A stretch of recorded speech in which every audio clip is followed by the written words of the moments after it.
School পর্যায়ে 2 যারা preliminary pass করেছেন এবার লিখিত পরীক্ষা দিবেন ওয়েল্ডিং অ্যান্ড ফ্যাব্রিকেশন সাবজেক্টের উপরে। আপনাদের বিষয় কোডটা রয়েছে 216। আপনি 100 নম্বরের লিখিত পরীক্ষা দিবেন 3 ঘন্টার সময়ের মধ্যে। তো আপনাদের নির্ধারিত এই সিলেবাস রয়েছে, মানবন্টন দেওয়া আছে এখানে দেখতে পাচ্ছেন। আপনারা ক বিভাগ থেকে থাকবে আপনাদের 12টি সংক্ষিপ্ত প্রশ্ন, 8টির উত্তর দিবেন 40 নাম্বার। ক বিভাগ থেকে থাকবে 8টি, তার মধ্যে 6টি উত্তর দিবেন রচনামূলক, 10 করে মার্ক 60। এ হচ্ছে আপনাদের 100 নাম্বার। তো এখানে দেখতে পাচ্ছেন বিষয়বস্তু রয়েছে আপনাদের 1 থেকে নিয়ে 22 পর্যন্ত। তো এই সাবজেক্টের উপরে কারা কারা নিবন্ধন দিতে পারবেন, এক হচ্ছে মেকানিক্যাল টেকনোলজি এবং শিপ বিল্ডিং টেকনোলজি।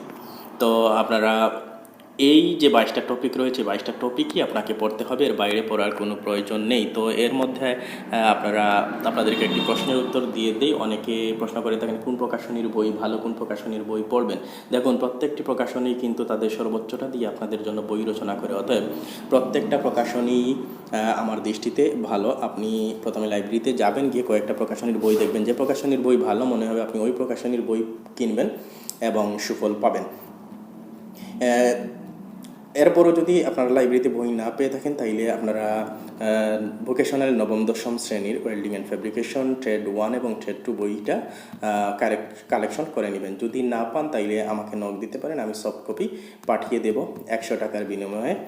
তো এবার আসি আমাদের মূল টপিকে। আপনারা যে সিলেবাসটা কিভাবে কমপ্লিট করবেন, প্রথমে আপনি একটা রুটিন সেট করে নেবেন। দিনের শুরুতে 3 ঘন্টা পড়বেন এবং রাতে 3 ঘন্টা পড়বেন। তো এই 6 ঘন্টা আপনি রুটিন করে নেবেন। নিয়ে আমি মনে করলাম প্রথম দিন আপনি সিলেবাসের এই অংশটুকু পড়েছেন। মনে করলাম 1 নাম্বার ওয়েল্ডিং অ্যান্ড ফ্যাব্রিকেশন সংজ্ঞা ও প্রকারভেদ, এতটুকু আপনি পড়লেন, মনে করলাম আমি এই অংশটুকু। তাইলে পরের দিন এই অংশটুকু আপনি রিভিউ দিবেন, তারপর নতুন টপিক করবেন। এরপরের দিন আপনি পুরোটাই রিভিউ দিবেন, দিয়ে নতুন টপিক করবেন। এরপরের দিন পুরোটাই রিভিউ দিবেন, দিয়ে দেখলেন নতুন টপিক পড়ার জন্য আপনার বাড়তি কোনো সময় নেই, এতে আপনার টেনশনের কিছু নেই। আপনি পরের দিন আবার রিভিউ দিবেন।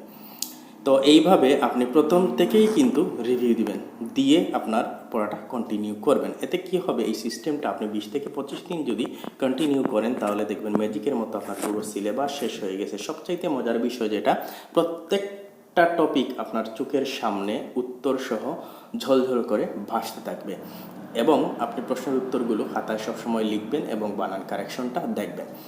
তো আপনি 90% যদি সিলেবাস শেষ করেন, তাইলে আমি মনে করলাম 80% আপনি কমন পাবেন পরীক্ষায়, এবং 80% উত্তর করলে আপনি মনে করলাম 60+ নাম্বার পাবেন নিশ্চিত। এতে আপনি নিবন্ধনে পাশ করে যাবেন, ভাইবা নামে মাত্র আপনি ফেস করবেন। তো এই ছিল ভিডিওটি, আশা করছি আপনাদের উপকারে আসবে। এরপরেও কোনো প্রশ্ন থেকে থাকলে কমেন্ট করবেন, উত্তর দেওয়ার চেষ্টা করব। ধন্যবাদ।